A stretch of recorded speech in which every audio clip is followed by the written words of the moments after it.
A crew of thieves in matching black suits. A jewel heist we never actually see.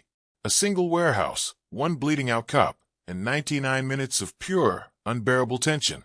In January 1992, an unknown video store clerk from Manhattan Beach walked into the Sundance Film Festival with a movie that had no stars, almost no budget, and one of the most notorious torture scenes ever put on film, and walked out having rewritten the rules of American independent cinema. That movie was Reservoir Dogs, the directorial debut of Quentin Tarantino, who also appears in the film as Mr. Brown. The story is deceptively simple. 6 criminals, given color-coded aliases, so none of them can identify each other if things go wrong, meet up after a diamond heist has already collapsed into gunfire and chaos. Now they're holed up in a warehouse, and somebody in that room is a cop. The film starred Harvey Keitel, Tim Roth, Chris Penn, Steve Buscemi, Michael Madsen, Lawrence Tierney, and Tarantino himself. It was made for roughly $1 million, shot mostly in a handful of Los Angeles locations, and it very nearly didn't happen at all. Here are 15 facts about how it got made. The near disasters, the lucky accidents, and the real-life criminal history sitting quietly in the cast list. Ask 10 people what Reservoir Dogs means and you'll get 10 different answers, because even Tarantino has never nailed down a single explanation. According to the film's own trivia archives, one theory traces back to his years working at Video Archives, the Manhattan Beach video store, where he clerked before he ever picked up a camera. A customer allegedly asked for a recommendation. Tarantino suggested Louis Malle's 1987 French drama Au revoir les enfants, and the customer mangled the pronunciation into something that came out sounding like Reservoir Dogs. Other tellings have Tarantino himself fumbling the phrase while referring to his own script as the Reservoir movie, possibly blending it in his head with his admiration for Sam Peckinpah's Straw Dogs. None of this is confirmed by Tarantino in any definitive way. He has simply never given a straight answer, which, for a film about paranoid liars circling a rat in their midst, feels oddly appropriate. The confusion didn't stop at the American title, either. International distributors handled it in strikingly different ways. Portuguese audiences got Damn Dogs. Brazilian audiences got something closer to Rental Dogs, likely a mistranslation of Reservoir. Italian distributors renamed it Luien, or the Hyenas, and in Russia it's frequently referred to as Rabid Dogs. Every version is essentially a different country's attempt to solve a puzzle that the man who actually wrote the title has never fully solved himself. Long before AR made him a household name, George Clooney read for the part of Mr. Blonde, the sadistic, radio-dancing gunman who becomes the film's most quietly terrifying figure. It didn't work out. Clooney was passed over. The role was briefly offered to Christopher Walken, who turned it down, and it eventually landed with Michael Madsen, who by his own account had actually wanted the more sympathetic role of Mr. Pink instead. Tarantino insisted he play Blonde. Multiple casting records confirm Clooney's audition and Walken's rejection of the part, and it's easy to see why Madsen was the right call. Blonde needed a stillness that reads as more dangerous than any amount of shouting, and that was Madsen's specialty. Clooney and Walken weren't the only near misses in that casting room. Reports on the production described James Woods as another actor Tarantino wanted for the film, though the offer reportedly never reached him because his agent at the time considered the pay too low to bother passing along, something Woods was apparently furious to learn about only after the fact. John Cryer was asked to audition for Mr. Pink, but backed out at the last minute, and actors including David Duchovny, Tom Sizemore, Matt Dillon, and Viggo Mortensen were all in the mix at various points for other roles before the final ensemble came together. Black suits, white shirts, narrow black ties. For 3 decades, that look has been recycled by fashion designers, Halloween costumes, and 1,000 imitation crime films. It looks expensive. It wasn't. Costume designer Betsy Hyman has said in multiple interviews that her entire budget for the film was $10,000, and that only 2 actors, Harvey Keitel and Tarantino himself, were actually wearing complete suits. Keitel's came through a personal connection to the French designer Agnes B. Everyone else was dressed from thrift store finds. Hyman's reasoning was that these were men fresh out of prison who'd throw together whatever dark clothing they could scrounge and call it professional. She found a stash of second-hand black jackets at a Los Angeles thrift shop, paired them with mismatched trousers, black jeans, and beetle boots on Tim Roth and Steve Buscemi, and simply trusted her cinematographers, word that it would all read as black on camera. It did. Nice Guy Eddie, notably, skips the suit entirely for a loud tracksuit, an instant visual cue that he's the boss's son and doesn't answer to the same dress code as the hired help. The wardrobe budget is also a useful snapshot of how little money the entire production was working with at first. Tarantino originally planned to shoot Reservoir Dogs on 16mm for around $30,000 total, treating it as a scrappy passion project with friends. It was only once Harvey Keitel signed on, lending both his name and his own producing muscle, that financing came together to push the full budget up to somewhere between $1.20 and $1.5 million, still a shoestring figure by studio standards, but enough to actually get the film made properly. The production needed one cheap, atmospheric, containable location that could carry almost the whole back half of the film. What they found, according to detailed accounts of the shoot, was a genuinely abandoned mortuary in the Highland Park neighborhood of Los Angeles on North Figueroa Street. Not a set dressed to look like a warehouse, but an actual former funeral home, still largely intact. The high ceilings, the cold industrial echo, the sense of a building built around death. None of that was created by a production designer. It came with the property. The second floor of that same building doubled as Mr. Orange's apartment, the cramped space where he waits, undercover, for the call that the job is finally happening. The other key location, the diner where the whole film opens, with its now famous argument over tipping and Madonna's discography, was a real, still operating coffee shop in the nearby neighborhood of Eagle Rock, Pat and Lorraine's coffee shop on Eagle Rock Boulevard. Between one mortuary and one diner, the production had almost everything it needed to shoot a feature film.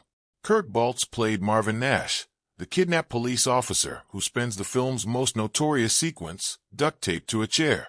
To get into the headspace of a man who'd just been dragged into captivity, Baltz asked Michael Madsen, his character's captor in the story, to drive him around Los Angeles locked in the trunk of Madsen's own car, since the production's budget wouldn't stretch to renting one. Madsen has confirmed the story in interviews, admitting that once Baltz was sealed inside, he decided it was also a good moment for his own character work, and kept driving longer than Baltz probably expected. The improvised realism paid off.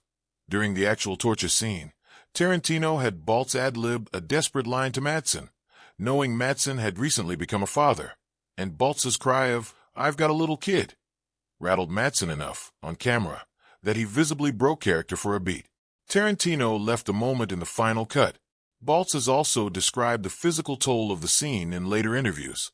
The amount of fake blood used on him and Tim Roth would dry and stick their bodies to the warehouse floor, requiring both actors to be hosed down between takes just to be able to stand back up.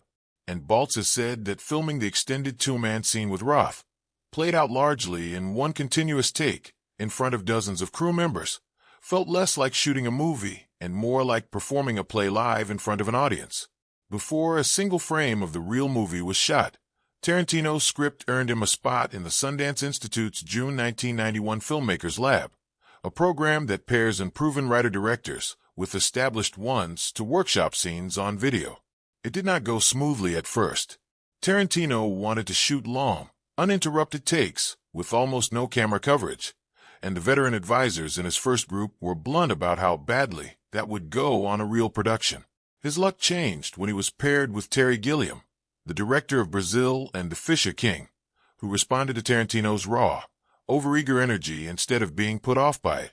According to Tarantino's own retelling, in interviews going back decades, he asked Gilliam how a director gets the vision in his head onto the screen when an entire crew has to help build it. Gilliam's answer was simple: you don't do it yourself. You hire people who are genuinely great at their specific jobs. You articulate clearly what you want, and you trust them to execute it. Tarantino has repeatedly called it some of the best advice he ever received, and gave Gilliam a special thanks in the finished film's credits. As part of that same lab, Tarantino and a small group of actors, including Steve Buscemi, reprising the Mr. Pink role he'd eventually play in the finished film, shot a rough video proof of concept of a few Reservoir Dogs scenes, using Tarantino himself in the role Harvey Keitel would later take. It still exists as a special feature curiosity on later home video releases. Shaky, low budget, and clearly the work of a director still finding his footing, but unmistakably built from the same dialogue that would define the finished movie a year later. In the earliest drafts, Mr. Pink, the professional paranoid who refuses to tip waitresses and is the last man left breathing at the end of the film, was written as Tarantino's own part. He'd even planned to deliver the opening, like a virgin monologue himself. He made actors audition for it anyway, telling Steve Buscemi outright that he wanted the role for himself and that Buscemi would need to do something extraordinary to take it from him. According to reporting on the casting process, what actually convinced Tarantino wasn't even Buscemi's Reservoir Dogs audition. It was an old audition tape of Buscemi reading for an unrelated Neil Simon comedy, slick back hair and all, that Tarantino thought looked exactly like a low-level career criminal. Tarantino handed over Mr. Pink, moved himself into the smaller role of Mr. Brown, and took the Madonna monologue with him. Michael Madsen also auditioned for Mr. Pink before being redirected into Mr. Blonde, and actor Vincent Gallo reportedly turned the part down outright before Buscemi ever walked in the door. Even the future crime boss role went through its own shuffle. Actor Robert Forster read for Joe Cabot before losing the part to Lawrence Tierney, a near-miss Tarantino apparently didn't forget, since he later wrote the role of Max Cherry in Jackie Brown specifically for Forster. Fresh off a strong supporting turn in Spike Lee's Jungle Fever, Samuel L. Jackson tried out during the casting process for Reservoir Dogs, reading for the part of Mr. Orange, the role that eventually went to Tim Roth. He didn't get it. What he did get, once the film premiered at Sundance and Jackson saw it and met Tarantino again in person, was an assurance that Tarantino was already writing a part specifically with him in mind. That part became Jules Winfield in Pulp Fiction, followed by roles in Jackie Brown, Kill Bill, Django Unchained, and The Hateful Eight. A missed Reservoir Dogs audition turned out to be the opening beat of one of the defining director-actor partnerships in modern American film. Jackson wasn't the only future star circling the casting process without landing a part. Ving Rhames was also considered around the same time, for Holdaway, the undercover cop's handler scene in Flashbacks, a role that ultimately went to Randy Brooks. Rhames, like Jackson, would go on to work with Tarantino later, playing Marcellus Wallace in Pulp Fiction 2 years afterward. Edward Bunker plays Mr. Blue, a handful of lines, killed off early, easy to miss if you don't know who's under the character. Bunker wasn't performing a criminal's voice from imagination. At 17, he became one of the youngest inmates ever sent to San Quentin, and he spent much of the following decades cycling in and out of the California prison system on charges, including robbery and forgery. While incarcerated, he began reading seriously and then writing, publishing his first novel, No Beast So Fierce, in 1973 while he was still locked up. That book was later adapted into the 1978 Dustin Hoffman film Straight Time, and Bunker went on to build a genuine career in Hollywood as a novelist, screenwriter, and actor. By the time Reservoir Dogs came around, he brought something to that opening diner scene that no amount of research or coaching could fully manufacture. Bunker's post-prison career extended well beyond acting. He worked as a screenwriter and later served as a consultant on other crime productions, including Michael Mann's Heat, drawing on decades of first-hand experience with the world those films were trying to depict. Costume designer Betsy Hyman's choice to keep him in mismatched, second-hand black pieces rather than a full suit, the same treatment given to Michael Madsen's Mr. Blonde, was a small, deliberate detail. Of the whole crew, Bunker's character was written and dressed as the one who felt least like he belonged in a proper suit in the first place. The movie opens with Tarantino's character, Mr. Brown, delivering a long, confident theory at a diner table that Madonna's song, Like a Virgin, is entirely about male anatomy rather than romance. Madonna, according to widely reported film trivia, saw the finished movie, genuinely liked it, and gave Tarantino a signed copy of her 1992 album Erotica with the handwritten note on the sleeve reading, in essence, that the song was about love, not what Mr. Brown claimed it was about. It's a short, pointed correction, an entire opening monologue answered in a single line on a record jacket. There's an odd extra layer to the whole exchange. Chris Penn, who plays nice guy Eddie and sits at that same diner table during the Madonna conversation, was for a time Madonna's brother-in-law by marriage, since his older brother, Sean Penn, was married to her for 4 years in the late 1980s. Whether that family connection ever came up on set has never been documented, but it does mean the film's opening argument about Madonna's music was being had, in part, by a man who'd once had Thanksgiving with her. Before Reservoir Dogs had a budget, before Harvey Keitel had signed on, Tarantino was a broke video store clerk with a script that needed convincing gunshot wounds and an infamous ear-slicing effect he had no way to pay for. At the same time, effects artist Robert Kurtzman, co-founder of the makeup effects house K&B FX Group, had a 20-page treatment for a horror movie about a Texas crime spree that ends at a vampire-run strip club, and no screenwriter to turn it into a shootable script. According to Kurtzman's own account, and confirmed in later reporting on the production, the two struck a trade. K&B paid Tarantino $1,500, his first paid screenwriting job, to develop that treatment into a full script. That project eventually became From Dusk Till Dawn. In exchange, K&B FX Group agreed to handle the special makeup effects on Reservoir Dogs, including the torture scene. One filmmaker had effects and no script, the other had a script and no effects. The trade produced 2 cult films. K&B FX Group, the company Kurtzman co-founded with Greg Nicotero and Howard Berger in 1988, had already built a reputation doing gore effects for horror sequels and B-movies through the late 1980s, work that gave them the technical chops to handle the ear-cutting effect convincingly on a shoestring budget. The company would go on to become one of the most respected practical effects houses in the industry, later working on projects ranging from The Walking Dead to multiple other Tarantino films. But Reservoir Dogs was where the Tarantino K&B relationship actually began, as a straightforward barter between 2 people who each had exactly what the other one needed. Tarantino wanted Steelers' wheels stuck in the middle with you, for the torture scene specifically. The breezy, upbeat contrast between the song and what's happening on screen is the entire point of the sequence. His original music supervisor told him the film's budget couldn't cover the rights to real 1970s recordings at all, and that he'd need cheap sound-alike covers instead.